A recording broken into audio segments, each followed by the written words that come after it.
Hello दोस्तों, तो कैसे हैं आप लोग। आप सभी का स्वागत है टारगेट नीति में। सक्सेस इजिकल टू टारगेट आपका, नीति है हमारी। दोस्तों, आज की इस क्लास में हम बात करने वाले हैं जो AAI ATC, ठीक है, यानी कि एयर ट्रैफिक कंट्रोलर की जो वैकेंसीज आई हुई है उसमें क्या एग्जाम पैटर्न आपको देखने को मिलने वाला है। तो चलिए फिर इस क्लास की शुरुआत करते हैं। तो दोस्तों, हमने पिछली क्लास में देख ही चुके हैं हम कि यहाँ पर कितनी वैकेंसीज आउट हुई है। 309 वैकेंसीज आउट हुई है। अब इसके लिए क्या एग्जाम पैटर्न रहने वाला है उस पर चर्चा कर लेते हैं, ठीक है। तो दोस्तों, AAI ATC यानी कि एयरपोर्ट अथॉरिटी ऑफ इंडिया ने ATC एयर ट्रैफिक कंट्रोलर की जूनियर एग्जीक्यूटिव की पोस्ट के लिए जो वैकेंसीज आउट हुई है 309, उसमें क्या एग्ज़ाम पैटर्न रहने वाला है। तो दोस्तों, एग्ज़ाम पैटर्न में दो पार्ट रहने वाले हैं, ठीक है, पार्ट ए और पार्ट बी। पार्ट ए जो होने वाला है वो होने वाला है नॉन टेक्निकल सब्जेक्ट्स का और पार्ट बी होगा टेक्निकल सब्जेक्ट्स का, ठीक है। तो पार्ट ए में क्या होता है दोस्तों, हमें इंग्लिश, क्वांट, रीजनिंग और जीए के क्वेश्चंस देखने को मिलते हैं। टोटल 60 क्वेश्चंस हमें पार्ट ए में और पार्ट बी में भी 60 क्वेश्चंस देखने को मिलेंगे, जिसमें पार्ट बी में हमें मैथ्स और फिजिक्स देखने को मिलेगा जो 11th-12th के सिलेबस पर आधारित है, ठीक है। तो किस प्रकार से आप देख ही सकते हैं यहाँ पर कि इंग्लिश में हमें यहाँ पर 20 क्वेश्चंस देखने को मिलेंगे, क्वांटिटी के भी यहाँ पर 15 क्वेश्चंस देखने को मिलेंगे, रीजनिंग में भी 15 क्वेश्चंस देखने को मिलेंगे और जीए में 10 क्वेश्चंस देखने को मिलेंगे। आप यहाँ देख ही चुके हैं कि यहाँ पर सबसे ज़्यादा वेटेज नॉन टेक्निकल में इंग्लिश का 20 क्वेश्चंस का होने वाला है और सबसे कम वेटेज जीए के 10 क्वेश्चंस का होने वाला है। इस प्रकार से टोटल नॉन टेक्निकल में हमें कितने सवाल देखने को मिले, 60 क्वेश्चंस, ठीक है। पार्ट बी पर आते हैं दोस्तों, जिसमें टेक्निकल सब्जेक्ट हमारे मैथ और फिजिक्स होने वाले हैं, जो दोनों ही 30 क्वेश्चंस दोनों ही सेक्शंस में देखने को मिलेगा, ठीक है। टोटल कितने सेक्शन इस पार्ट बी में 60 क्वेश्चंस यहाँ पे भी देखने को मिलेंगे। तो इस प्रकार से पार्ट ए और पार्ट बी दोनों ही सेक्शंस को मिलाकर हमें ग्रैंड टोटल जो क्वेश्चंस देखने को मिलेंगे वो है 120 क्वेश्चंस, ठीक है। इन 120 क्वेश्चंस को सॉल्व करने के लिए आपको टोटल 120 मिनट्स दिया जाएगा, जो 2 आवर का टाइम है, ठीक है। और इसमें कोई भी नेगेटिव मार्किंग नहीं होने वाली है दोस्तों, यानी कि अगर आपसे क्वेश्चन नहीं भी आता है फिर भी आप वहाँ पर गेस तुक्का लगा सकते हैं, ठीक है। यानी कि आपको टोटल 120 क्वेश्चंस को अटेम्प्ट करना है, क्योंकि कोई भी नेगेटिव मार्किंग नहीं होने वाली है। सो अब इसमें आपको क्या टारगेट रहना चाहिए, उससे देखने से पहले हम देख लेते हैं कि लास्ट जो 3-4 बार एग्ज़ाम कंडक्ट हुआ है उसमें क्या कट ऑफ देखने को मिली है। तो चलिए फिर देखते हैं कि जैसे कि यहाँ पर आप देख सकते हैं लास्ट 3 साल की कट ऑफ हमने दी हुई है 2022, 23, 21 की, ठीक है। सो 2023 में यूआर कैटेगरी में आपको 103.33 यहाँ पर स्कोर करना था आउट ऑफ 120, ठीक है, 120 में से ही है ये।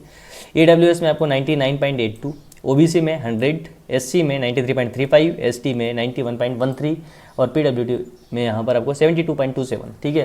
तो आप यहाँ पर देख सकते हैं तीनों साल की अगर कट ऑफ देखा जाए तो आपको लगभग जैसे यूआर कैटेगरी की बात करें तो यहाँ पे 100 के अप्रॉक्स यहाँ पर कट ऑफ देखने को मिली। ईडब्ल्यूएस की बात करें तो यहाँ पे भी ये भी 100 के आसपास में ही है और ओबीसी की भी 100 के पास में ही है। तो आप यहाँ पर इस कट ऑफ को देख के यहाँ पर आप जैसे कि अनुमान लगा सकते हैं कि आपको 100+ स्कोर चाहिए, कितने में से, 120 में से। तो ये दोस्तों क्या है, नॉर्मलाइज स्कोर है। रॉ मार्क्स अगर आपका कम भी है, जैसे कि अगर 95 आ रहा है, 90 आ रहा है, ठीक है, फिर भी आप क्वालिफाई कर सकते हैं अगर आपको नॉर्मलाइजेशन में फ़ायदा मिलता है तो, ठीक है। क्योंकि 3-4 शिफ्ट में एग्ज़ाम कंडक्ट होता है तो नॉर्मलाइजेशन अवश्य यहाँ पर देखने को मिलता है, लेकिन टारगेट फिर भी आपको 100+ लेके चलना होगा इन यूआर, ओबीसी और ईडब्ल्यूएस कैटेगरी में, ठीक है। अगर एससी एसटी की बात करें तो आप देख सकते हैं यहाँ पर लगभग 95 की रेंज में आपको कट ऑफ देखने को मिल रही है, ठीक है, 90 से 95 की रेंज में। सो आपको क्या करना है, यहाँ पर कम से कम 95 का स्कोर करना पड़ेगा, ठीक है। कम पे भी हो सकता है नॉर्मलाइजेशन से सिलेक्शन, लेकिन टारगेट जो होना चाहिए वो 95+ होना चाहिए एससी एसटी में, ठीक है। और यूआर, ईडब्ल्यूएस, ओबीसी में आपको 100+ टारगेट लेके चलना पड़ेगा, ठीक है। वैसे तो आप कोई भी कैटेगरी से 100+ लेके टारगेट चलिए, ठीक है। अगर 2-4 नंबर कम भी आते हैं 95, 90 के रेंज में भी, तब भी अच्छा है, ठीक है। सो बात करते हैं यहाँ पर अभी अब जैसे हमने एग्ज़ाम पैटर्न देखा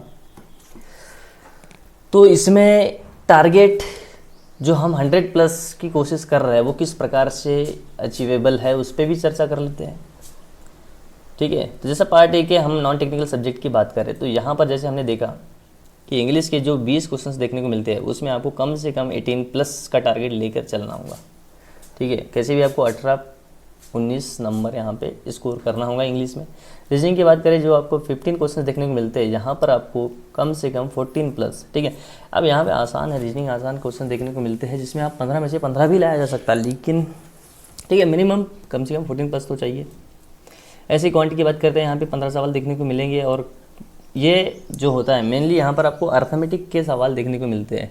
8-10 चैप्टर है दोस्तों, जहाँ से आराम से आप 13 प्लस स्कोर कर सकते हैं। ठीक है, टारगेट तो वैसे इन नॉन टेक्निकल के सब्जेक्ट में 20 फुल में से फुल ही स्कोर करना है। ठीक है, लेकिन ये मैं मिनिमम की बात कर रहा हूँ कि मिनिमम आपको 18 प्लस इंग्लिश में, 14 प्लस रीजनिंग में और 13 प्लस क्वांट में।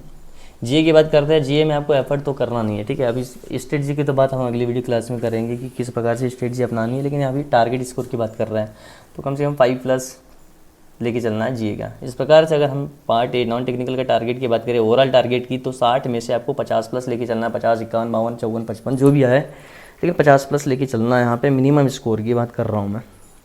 पार्ट बी पर आते हैं।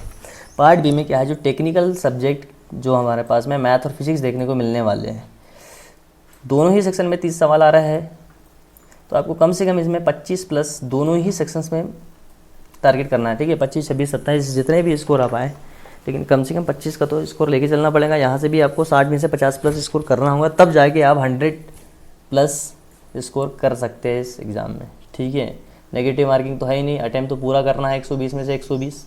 ठीक है, लेकिन दोनों ही नॉन टेक्निकल और टेक्निकल मिला के आपको 100 प्लस जाना है, तो 50 प्लस दोनों ही सेक्शंस में करना पड़ेगा, 50 प्लस 50 प्लस। ठीक है, पार्ट ए पार्ट बी दोनों मिला के। तो वही हमने ओवरऑल टारगेट की बात कर रहे थे। अगर श्योर साइड आपको सिलेक्शन चाहिए ही चाहिए तो यूआर ओबीसी और ईडब्ल्यूएस कैटेगरी में आपको 100 प्लस का स्कोर टारगेट करना है, और एसी एसटी पीडब्ल्यूडी कैंडिडेट को यहाँ पर 95 प्लस का टारगेट लेकर चलना पड़ेगा। ठीक है, नॉर्मलाइज स्कोर भी अगर आपका इतना आता है तब भी बढ़िया है। ठीक है, लेकिन अगर रॉ ही इतना लेके आ रहा है तो फिर तो बहुत बढ़िया है। ठीक है, श्योर शॉर्टलिस्ट यहाँ पे सिलेक्शन। तो अगली इसमें हम देखेंगे कि भाई इसके लिए क्या स्ट्रेटजी अपनाना है। सेक्शन वाइज देखेंगे, सब्जेक्ट वाइज देखेंगे कि इंग्लिश की क्या स्ट्रेटजी रहनी चाहिए, रीजनिंग की क्या स्ट्रेटजी रहेंगी, क्वांटिटी की क्या रहेंगी, ऐसे ही टेक्निकल सब्जेक्ट को किस प्रकार से हम यहाँ पर 25 प्लस का टारगेट कर सकते हैं, उसकी स्ट्रेटजी की बात हम सब्जेक्ट वाइज करेंगे अगली क्लास में। थैंक यू, धन्यवाद, मिलते हैं नेक्स्ट वीडियो में।